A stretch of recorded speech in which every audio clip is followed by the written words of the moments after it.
Hi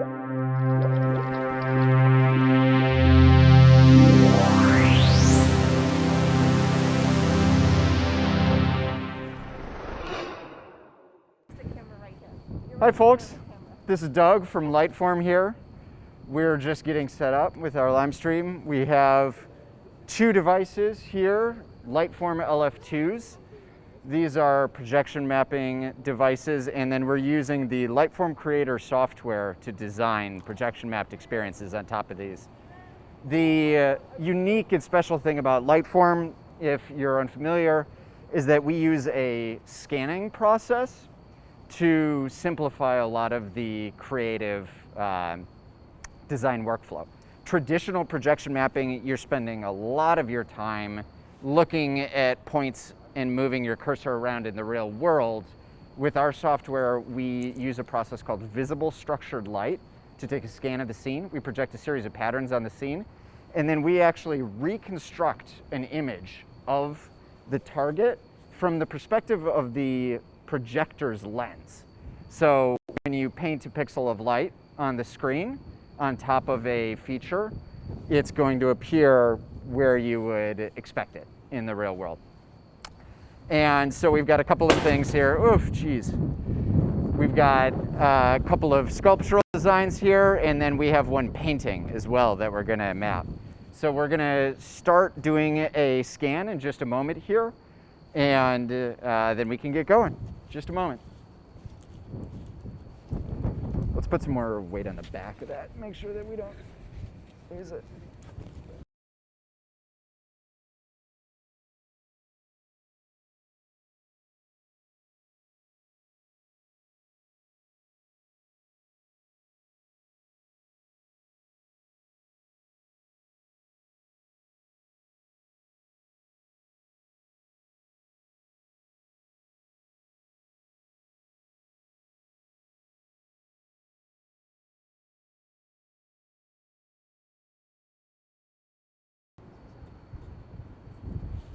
Focus on the scene.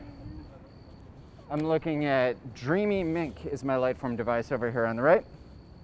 And so can they see my software right now? They can see Lightform Creator. And then they can see the they can see both. Painting as well. Yeah. All right. So I'm going to go ahead and initiate a new scan. You can maybe zoom in on that painting as I do this. I'm going to select my device, which is connected over Wi-Fi. I get a couple of options here for HDR scans. I'm also going to add what's called a camera mask to identify the area of interest in this scene, which is going to give me hopefully a somewhat better quality scan in that area, particularly right now in really low light settings. Could take a little bit of finessing to get a really good scan. I'm going to go ahead and scan that scene.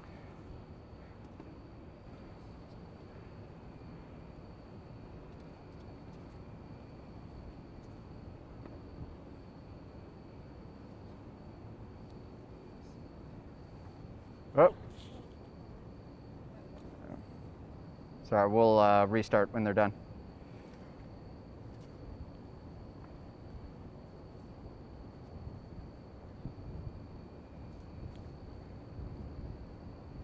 We're just getting it set up so that it doesn't get knocked over by the wind here.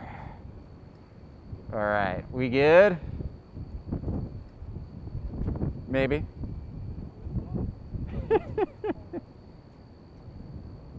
Bit of a sail there. All right, let's try this.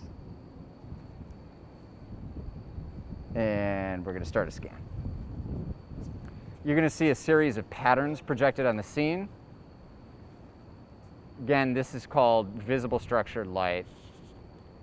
Are you gonna move it?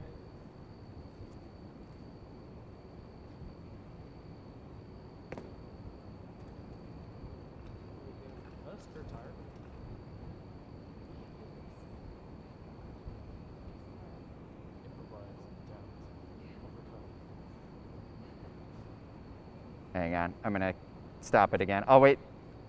I want to make sure it has to be stable when we do the scan, so we'll wait until we're done moving it. Solid? All right, third tries the charm.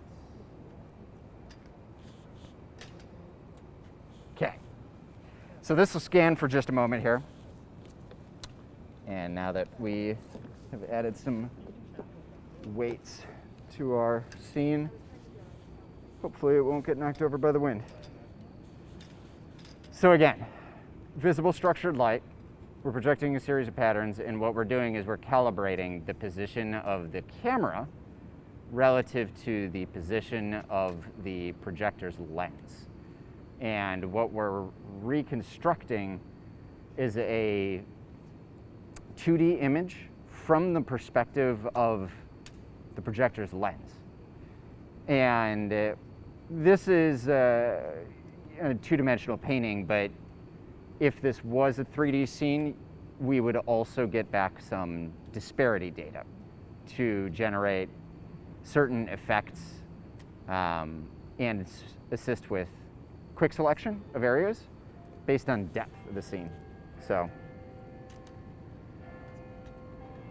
we'll be mostly working in 2D on this particular piece though.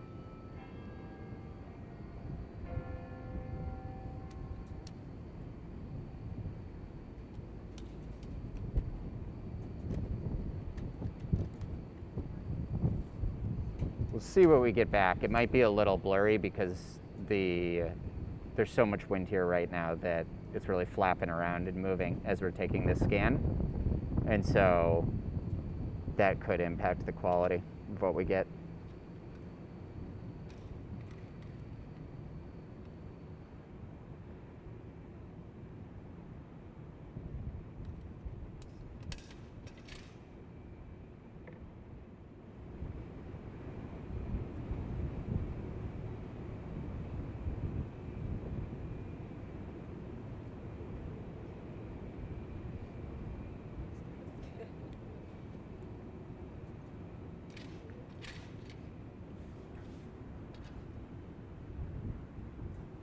So it's taking a decent amount of time. We did a 3 exposure HDR scan because of the low light conditions here right now, which will hopefully give us a better result, but it does take a little bit longer.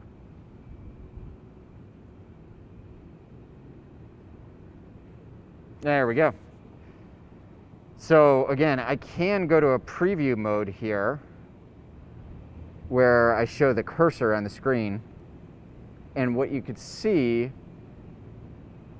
as I do this is that if I direct the cursor right on top of his eye, it's going to land directly on top of his eye in real life.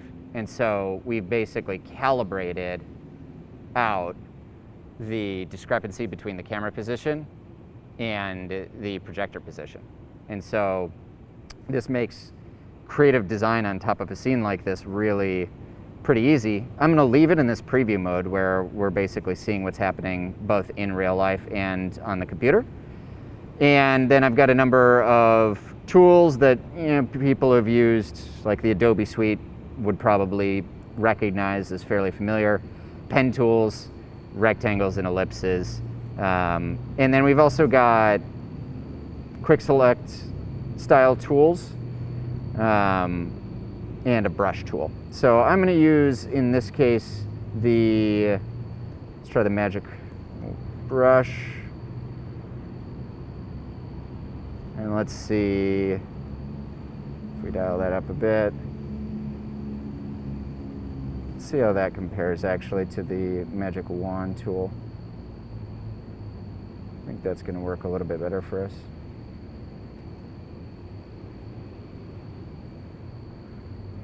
So I'm just selecting this whole red background area with this tool. And then I can go ahead and create surface. And I can scale up or scale down the number of nodes that it creates. So I'm going to pick something kind of right in the middle here. And I'm going to go ahead and hit done. And you can see those points have been created on the scene now in real life. The top of this is pretty messy, so I'm going to go in and just delete a bunch of these and turn it into more of a line.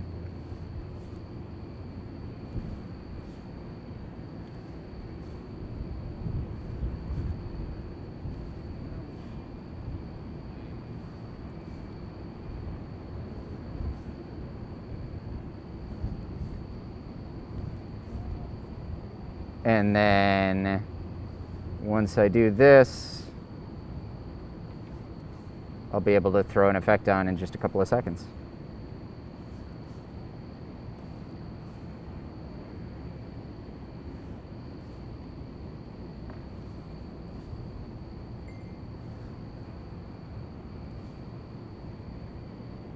I can also nudge these around with my cursor to improve the fit accuracy. Clean it up a bit.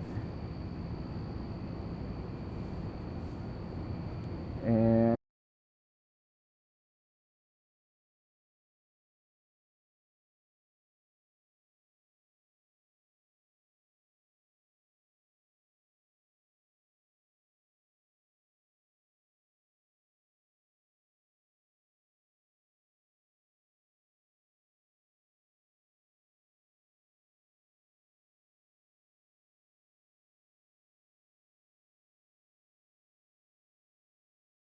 second slide, you can have transitions between them and loops. And so I'll go ahead and just hit publish. It's going to render that out as a video file. And once it's rendered, it'll upload it to the device. And then you'll see the final result.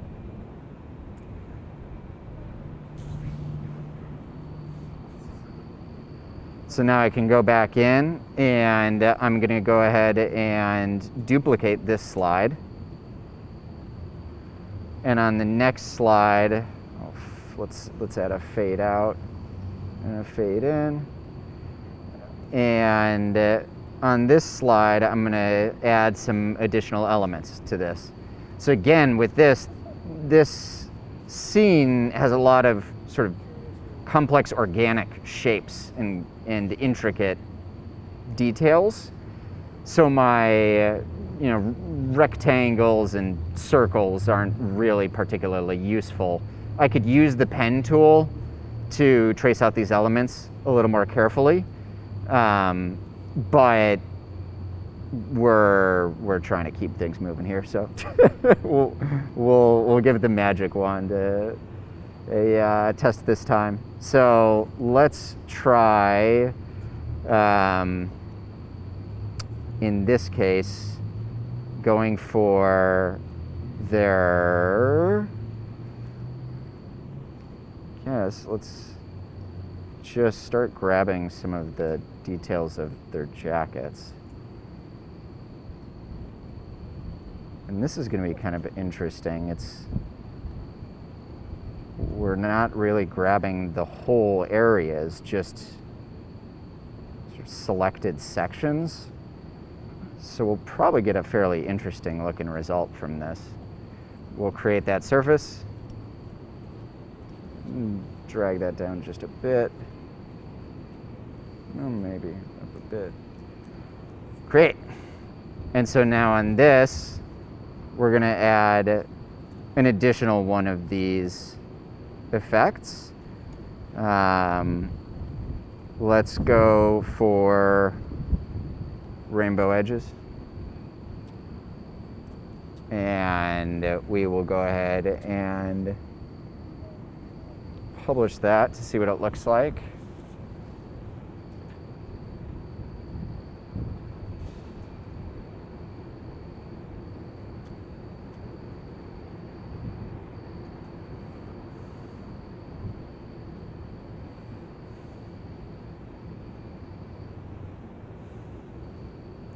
Now, if I was doing a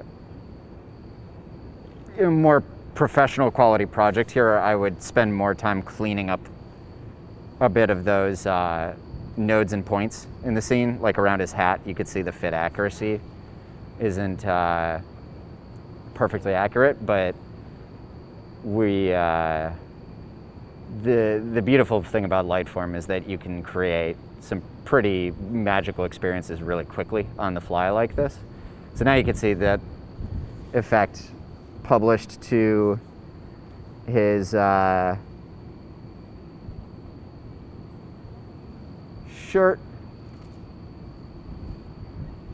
Do you want to zoom in on that maybe, or?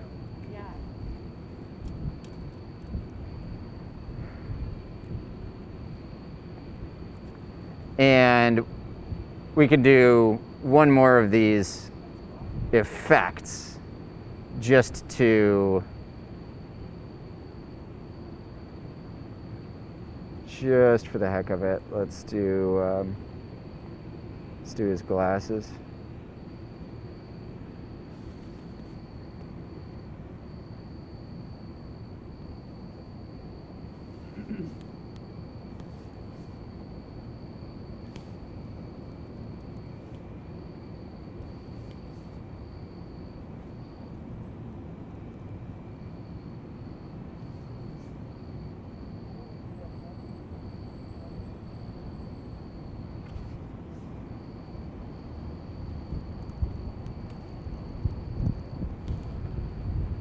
And let's throw something else in there.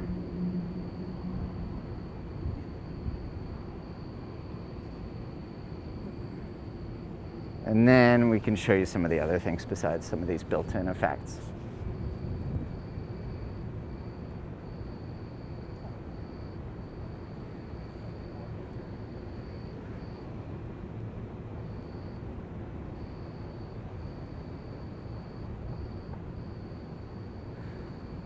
So again, with this structured light scanning process, the really cool thing about that is that because we've calibrated the position of the camera and the position of the lens relative to each other, and we can apply shaders and effects really quickly and easily, we can do things like that edge tracing effect in a really short period of time on this scene,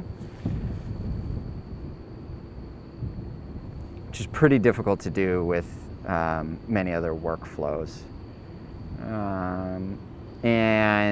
So that's publishing. And while that works, I'm going to go ahead and show you some other things. So we've got, in addition to most of those, let's see, let me grab the first surface. In addition to these shaders and built-in effects, we have some built-in videos that are also more sort of abstract. So we can do things like a crumble effect, and we can blend that with the previous effect as well. So we can set a blend mode to I think darken works pretty well. And then I'm gonna go back in and I'm just gonna tidy up this surface a little bit.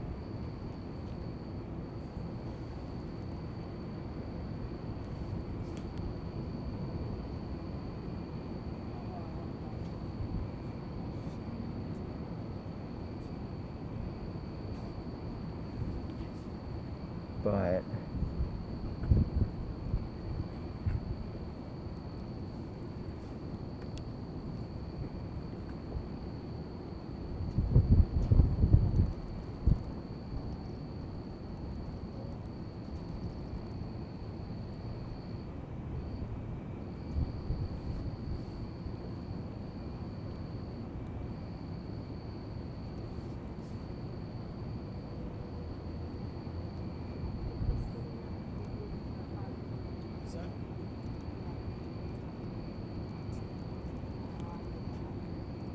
I'm just gonna nudge these things around just a bit, clean it up.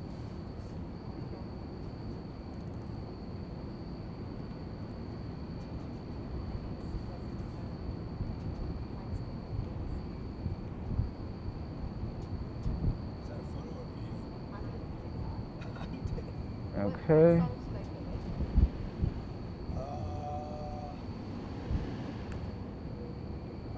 All right.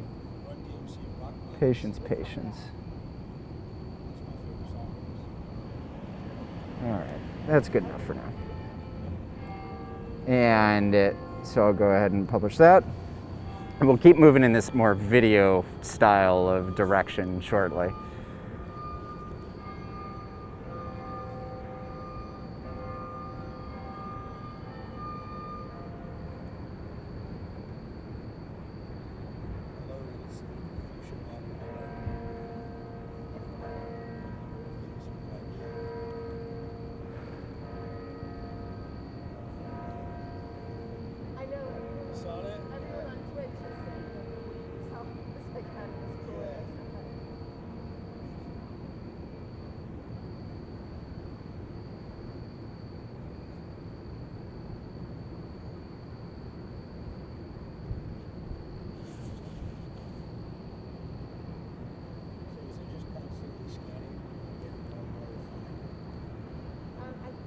No, this is because it's using the visible, so the beauty of this is that it's pretty simple from a hardware standpoint. It doesn't require a really complicated multi-camera system like an Xbox Kinect does, or Microsoft Kinect.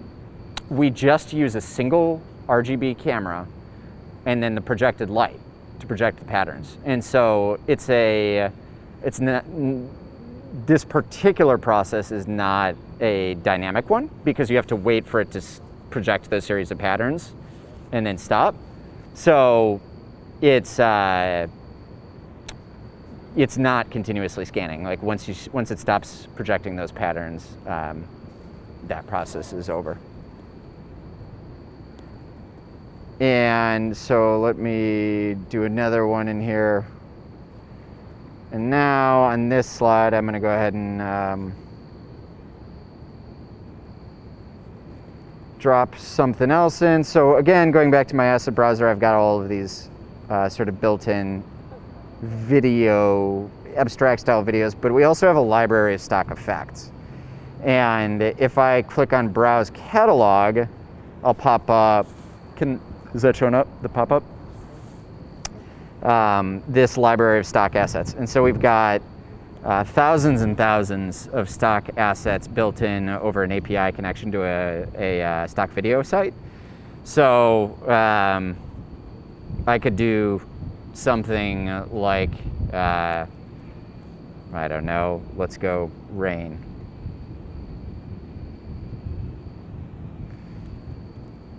Let's see if we can find something.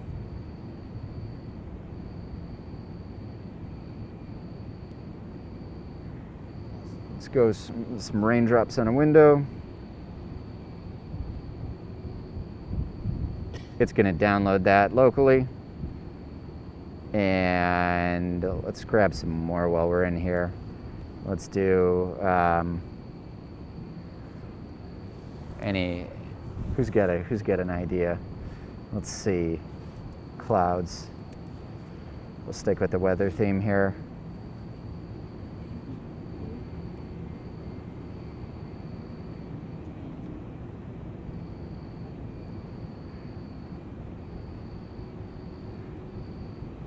There we go.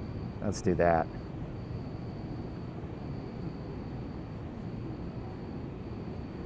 And then I'm also going to go to this surface. Instead of these rainbow edges, let's throw something else in that's kind of interesting. Let's do another one of these effects. But let's go with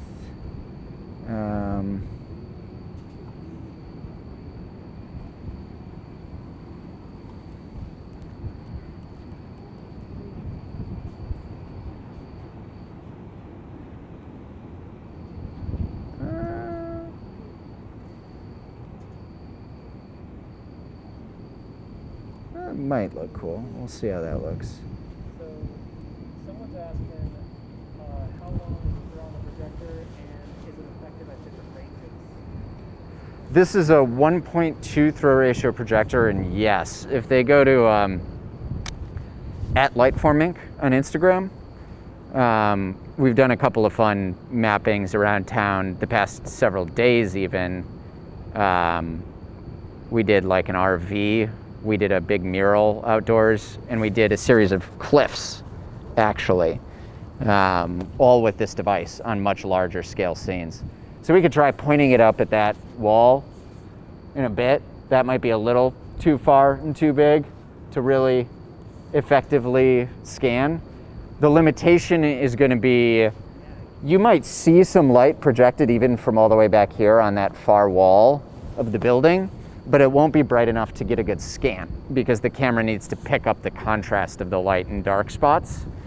And so that would be the difficulty.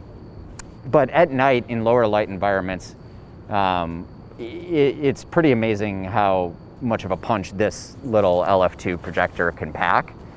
And then in more daytime environments, you definitely will need to keep scenes with this LF2 projector somewhat smaller.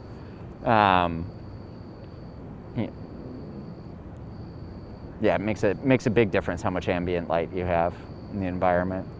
How many lumens is it? It's 1,000. Oh, that's pretty good. Wasn't that There we go. Oh, look at that. That's cool. That is pretty cool. I like that. What was that Insta handle again? At Lightform Inc.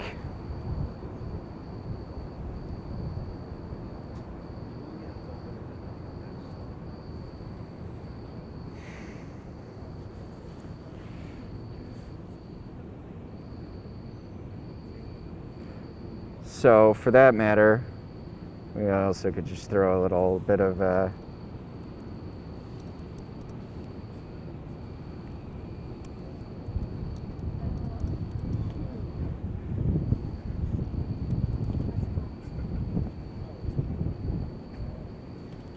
did that go?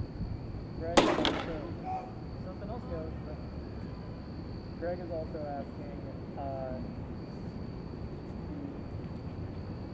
he's asking like, what about, can it cut through the ambient light on stage? Does it also work for rear projection? Yes, actually. So you have the option here in the control page to, where is it? Projection mode down here. You can set it for front ceiling mount, rear or rear ceiling mount projection. So it will work for through like glass or something like that. You will have to think about how effective it's going to be to scan that scene, because generally shiny surfaces are tricky. But if you've got, let's say, like a matte vinyl laid on a glass window and then you scan that from behind, you should be able to create something pretty cool with that would be seen through from the other side. And then what was the other question? I guess stage ambient light. That really depends Sharp on the amount of lumens. Sharp point lights can be, so like the general rule is if you could see the projector like scan those patterns relatively clearly, you should be able to get a good scan and get a good experience. Some of the tips that you need to think about are like sharp point lights in the scene or aimed at the scene can disrupt that scan because they'll reflect or blow out areas of the scan. So if you're scanning a scene that has, let's say it's a stage and you've got like LED, I don't know, light strips on elements of the stage, like highlighting some part of your set, then you probably would want to turn those light strips off when you take the scan before you're setting up your event, so as to get the best quality scan out of it.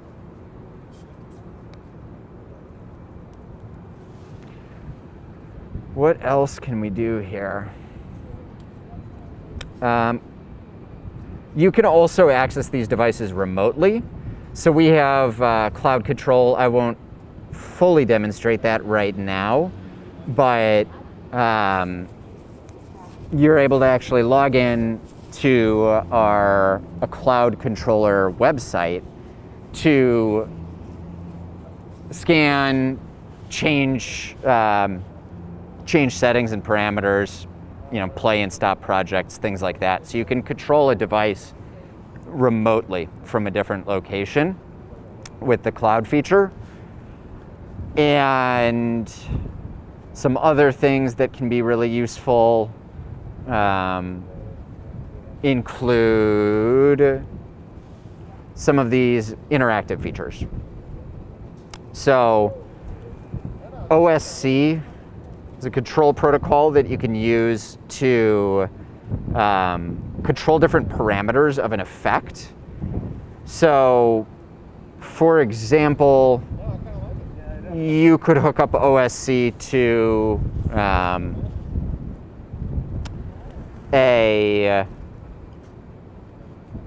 controller where you click different buttons and are triggering different slides, triggering different effects, changing the effect parameters. And what I mean by effect parameters, I didn't even really do that earlier, is let me go to this rainbow edges one. And obviously I've got, a palette here where I could change color palette.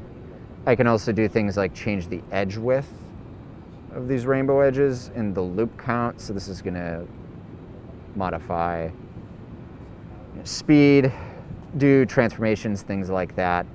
The same goes for like this color flood effect. I've got a number of different parameters that I can adjust in that. And so you can hook them up over OSC to trigger different things in your scene to change based on external inputs. So, even hooking things up over IFTTT is possible. So you can create all different types of unique workflows and things like that.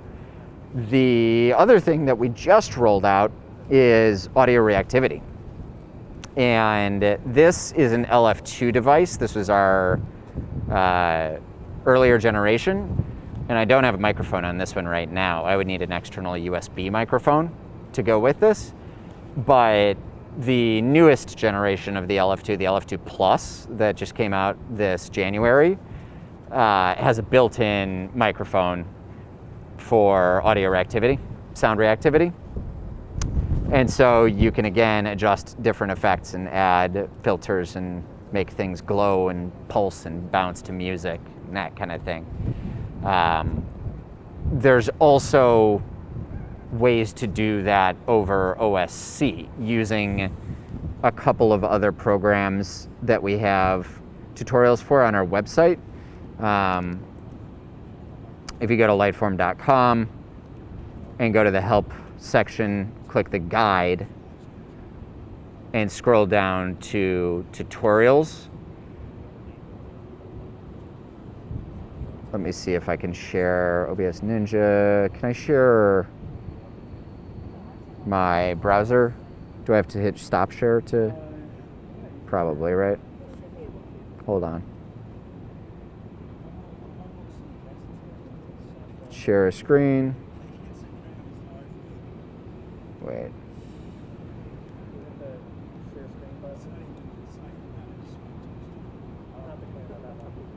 Share a screen. There we go.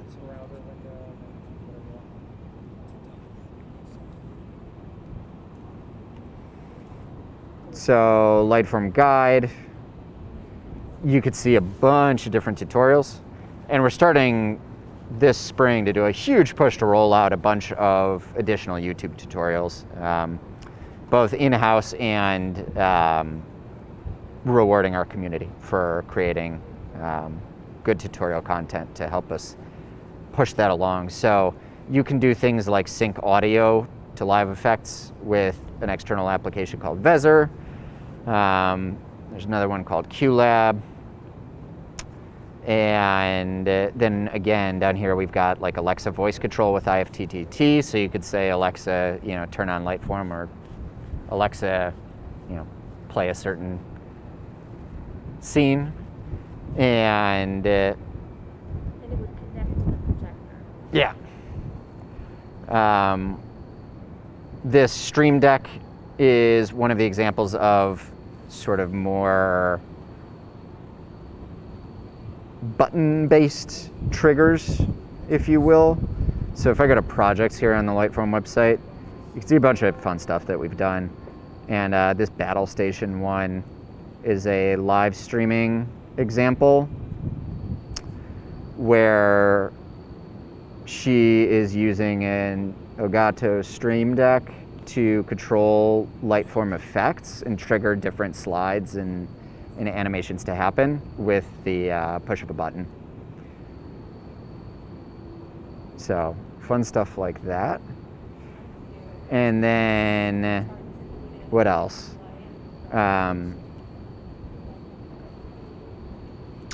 Sound Delight is another application that we use for different audio reactivity techniques. And then After Effects. Ableton software? No, not currently. Although there might be some hacks to use that. Probably like pass through type design. Yeah, I don't want to say yes or no because I'm probably not the most educated on that. I would need to ask one of the engineers, but I'm pretty sure there's probably some hacks to do something like that. After Effects is pretty common as an external tool that people use. So, you know, within Lightform, it's really intended for Lightform Creator. You can do effects, stock images, mask out surfaces, deploy content really quickly, align things, but it's not a native, you know, advanced animation tool by itself. And so a lot of our content creators will use third-party apps in various workflows to integrate things. So sometimes things like Cinema 4D, After Effects is really common. After Effects is probably one of the more common ones because what you could do is you can actually export the scan data, bring it into After Effects, and then author on top of the scan image. And so you can create this whole experience however you want using After Effects, and then import that back into Lightform, and it, you know, sort of takes the takes any of the difficulty out of the actual mapping and warping and alignment process. So that's a common one, but there's all different types of ways to incorporate external softwares into your workflow for Lightform. It's just as well on 3D objects, or better to have flat surfaces? Yeah, it does.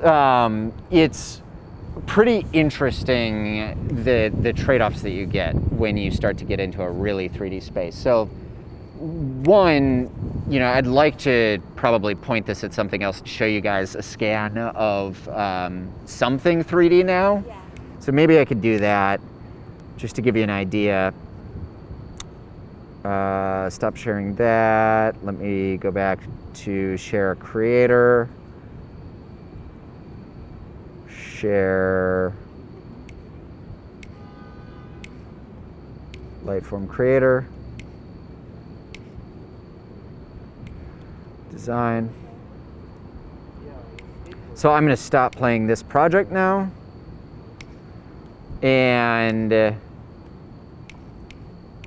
going to do a new scan. So let's create a new project.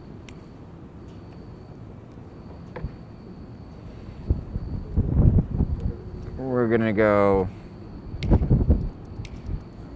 we'll call it benches. Again, gonna grab my device. And now what I'm gonna do is I'm gonna go point this at something else. So let's do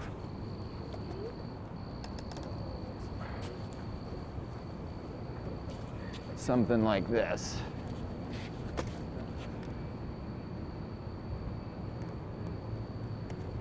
I'm gonna raise it up a bit, get a better angle. There's a tree behind the painting that's really cool. There's a what? The tree behind the painting is really cool. I don't know if they can read. Behind the painting? Yeah. You're going to project onto a tree or the building? I was gonna do the benches there. Oh, okay. Can't do anything.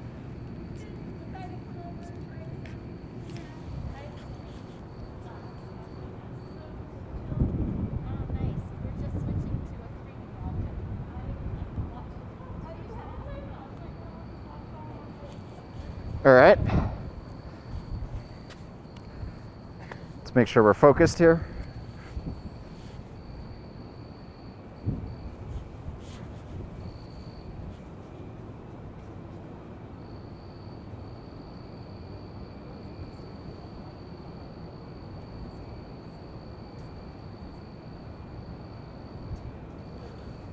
That should do it.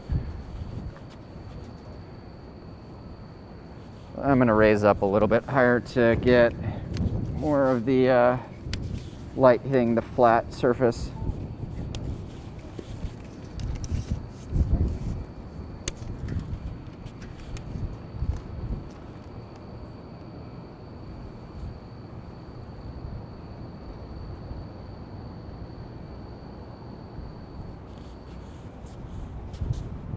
All right. So is it that too dark?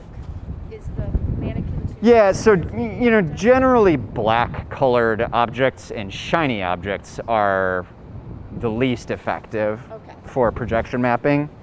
Matte and textured finishes and lighter colored features are the best to reflect projected light. And so you can get an effect like that on that black mannequin, but it's going to be hard to get. more detail? Like Right. But with something bright like this, you should be able to get more detail. Yeah. Okay. Okay. Let's do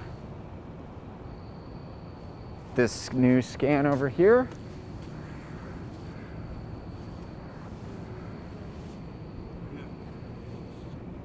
And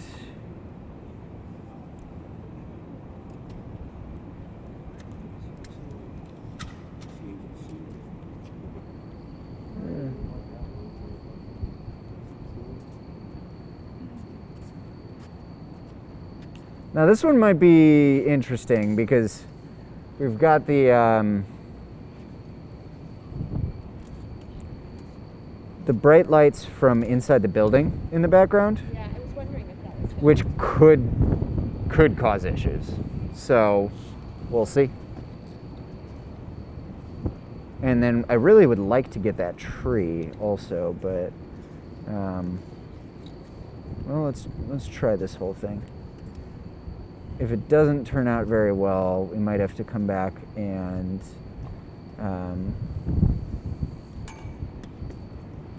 isolate just the bottom there.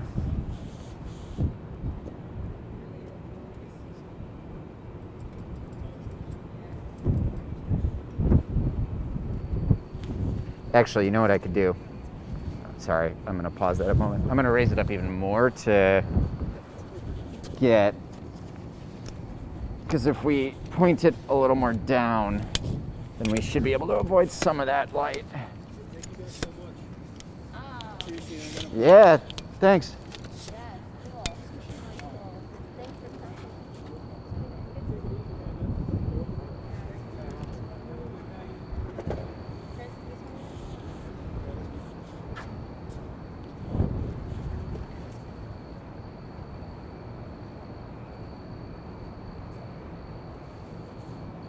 All right. If it works. Yep. Connected.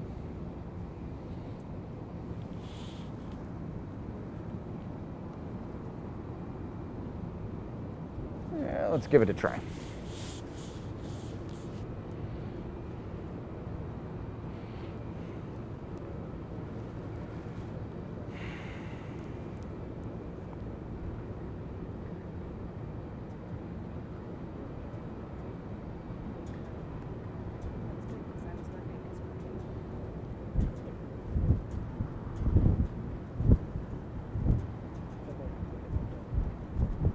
I get it.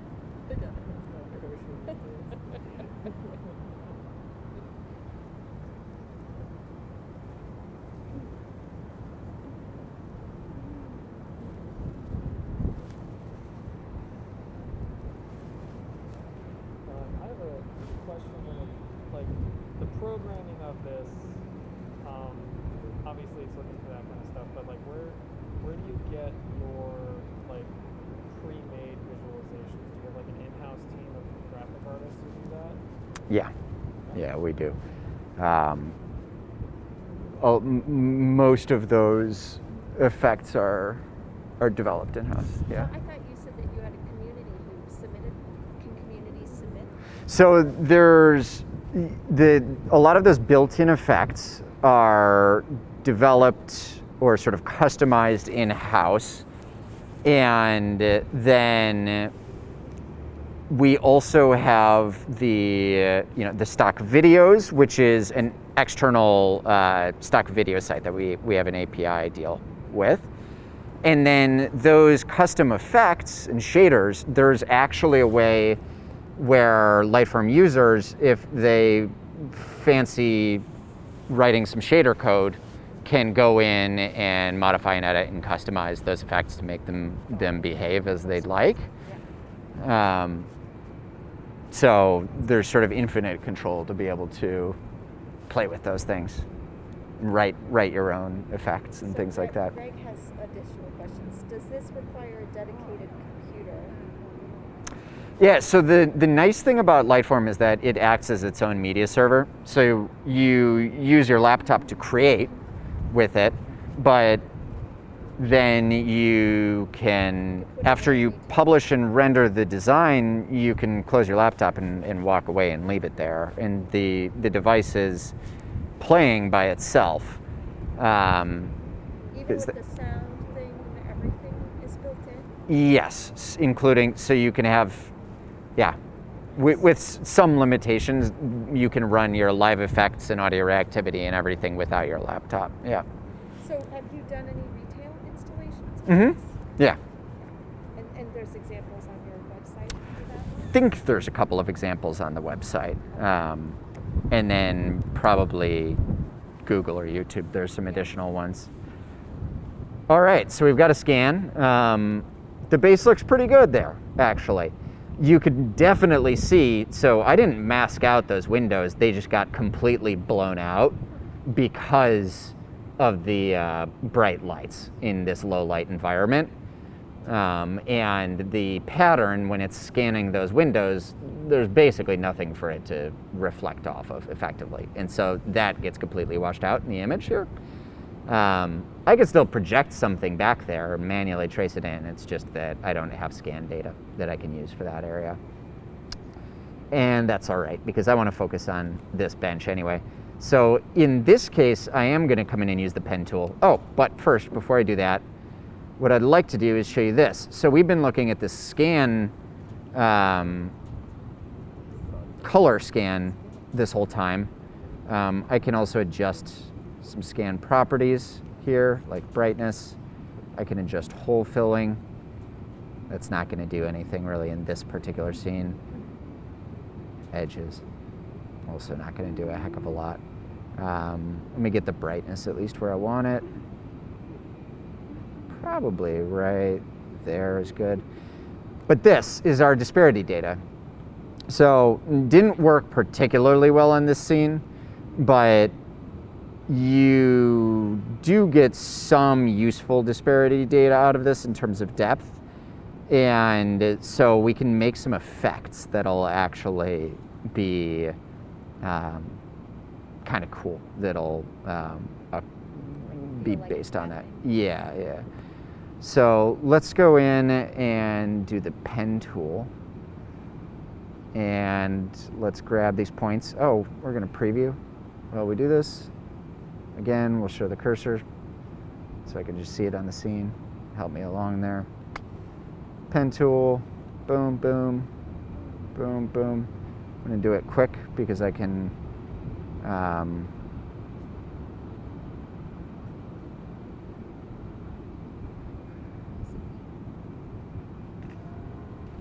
tidy it up as soon as I'm done here. So there, I've created it. Let me nudge these around, clean it up.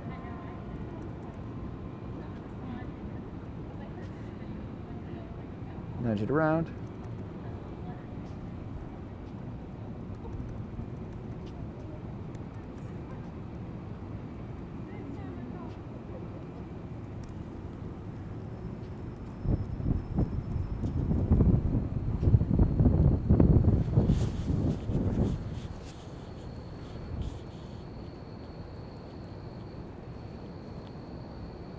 Yeah, perfect. Yeah.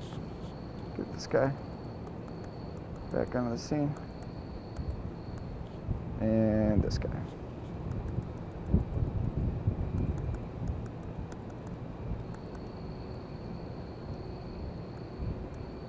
And last but not least, pull that down a bit. There we go. So that's one surface. And then let me do another surface on this one.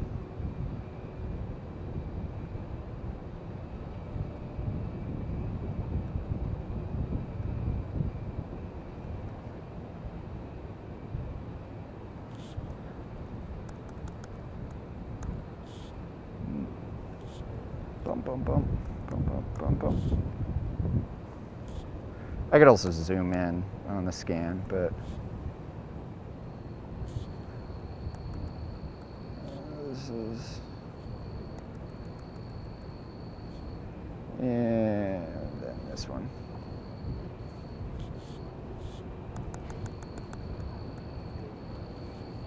Okay. And then let me do one more surface. Let's try the magic wand on, nope. Let's try magic brushes. Probably gonna work better on that one.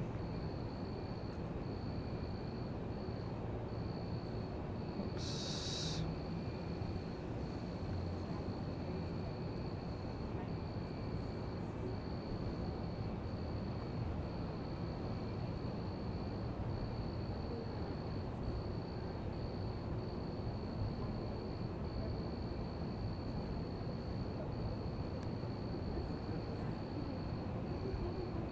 This whole mess of stuff will probably look pretty magical, actually. So we'll see what happens.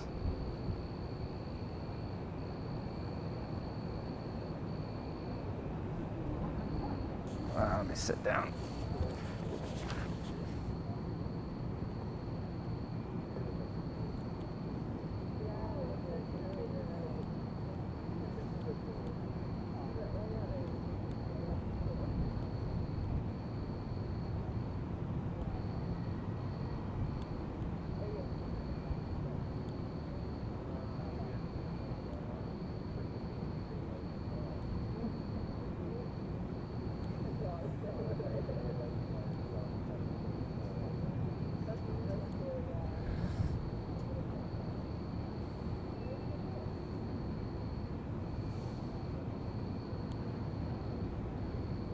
All right, let me try.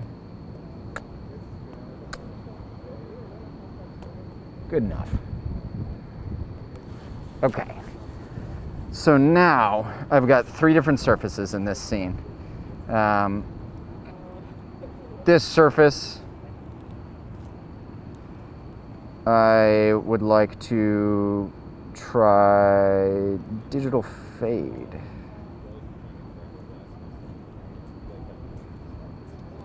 This surface, I would like to try Gansfield.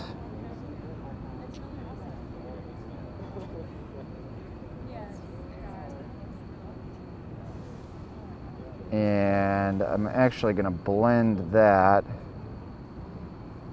with a palette trip. Multiply. And let's try lighten. And same one here. I'm going to do also palette trip. Blend mode. Normal works. And then this final surface, which is the plants, we will try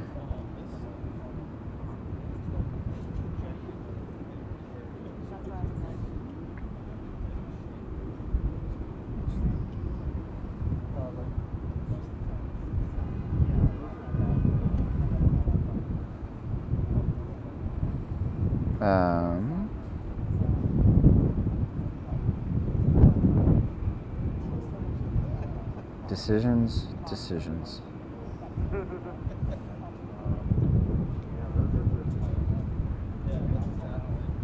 That might not do much. But that actually. And like if it's Oh, that's the wrong one.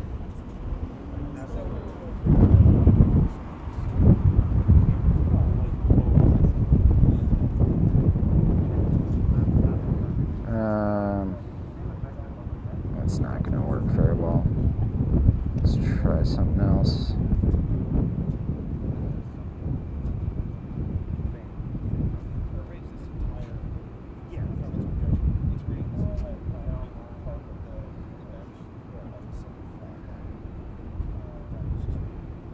No, I think that's also going to be.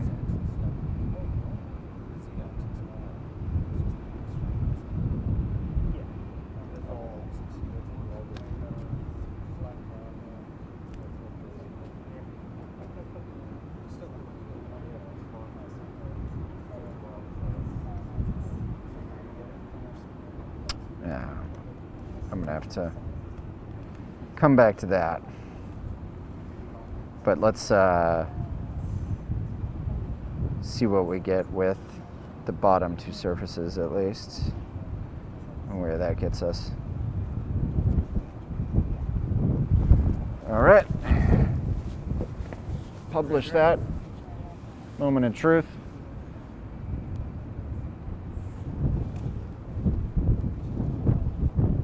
Zoomed in on that? yeah. Yeah. So you know all that. Are they all pretty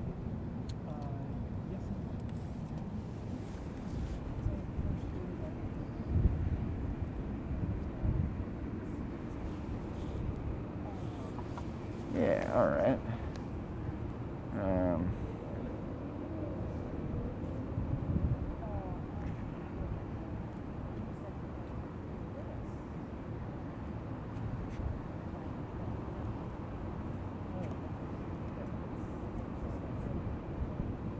It's not bad. We could do better. I'm going to go to this bottom one. I think this would actually do well with some video style effects.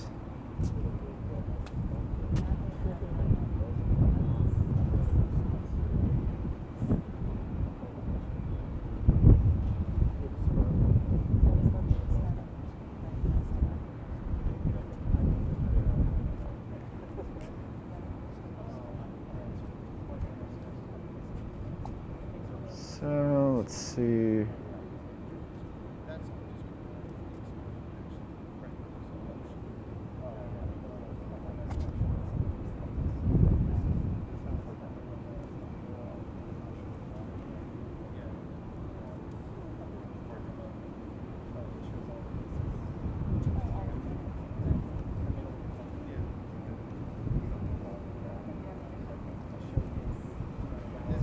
And let's do some stock assets again.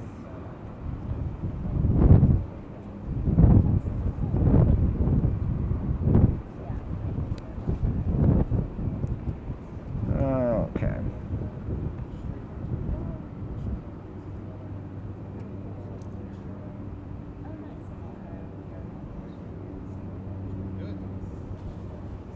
Stone.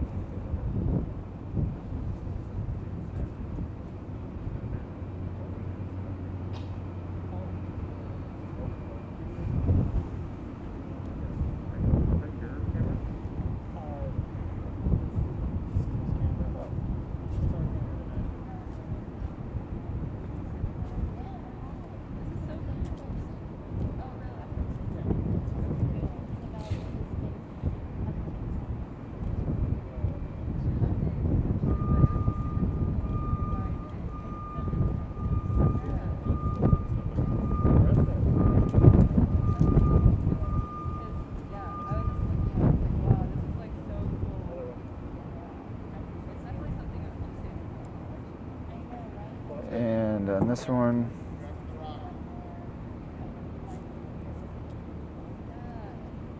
Where do you want it? Over here.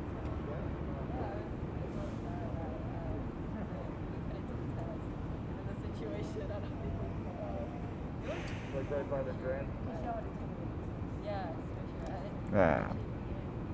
let's just see what happens.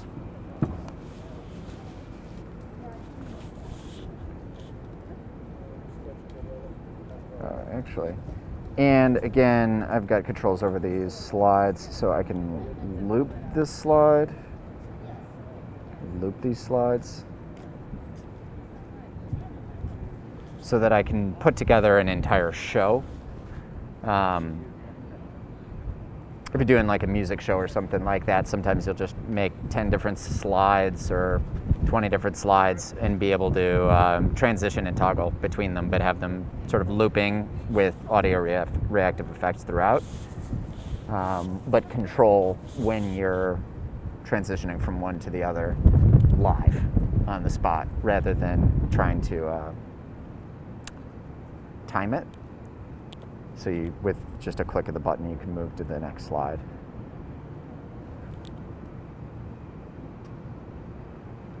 All right, so there we go. There's our first slide. So now we're on the control page. So you can see, again, I've got sort of full control here to turn off the experience, play the experience. And then in this case, I'm looping that first slide, but when I'm ready, I can move to the second one. And I can see that new series of effects on it. So just so I'm clear, is the tree a different loop than the two other dimensions on the seat? Or is it just projecting onto the tree? This oh, there we go. Okay, great. It's 3 different surfaces right now in this scene. Yeah. Oh, nice. And yeah, that's about all there is to it for tonight. I think if anybody has any questions about the software or the product or anything like that, our support team is incredibly quick to respond. It'll usually be either Ashley or Madison that will get back to you with any questions that you might have. So you can contact us through the website, direct to the support team. You could also DM us on Instagram. We'll usually respond there, but sometimes it's easier just to contact us through the website. And we're happy to walk people through any questions you have. We have a handful of refurbished units right now that we've been starting to set aside mostly for like academic purposes. And so if anybody has interest in buying a refurb unit from us, we could probably arrange that. Let us know. We do have fairly limited quantities on those, but we will definitely support people how we can to be able to create cool experiences. That's it. Fantastic. Thank you so much. Yeah. Thank you, everybody. It was great demonstrating this to you tonight. I hope everybody learned something, saw some fun visual magic, and we'll see you out there creating things with Lightform in the future. Love it. Have a good one. And oh, that's cool. Thank you. They were saying thank you. So people stayed all the way through. Wow. Had good questions. Cool. Nice kind of combo between the painting and seeing something on TV. Yeah. This one didn't turn out as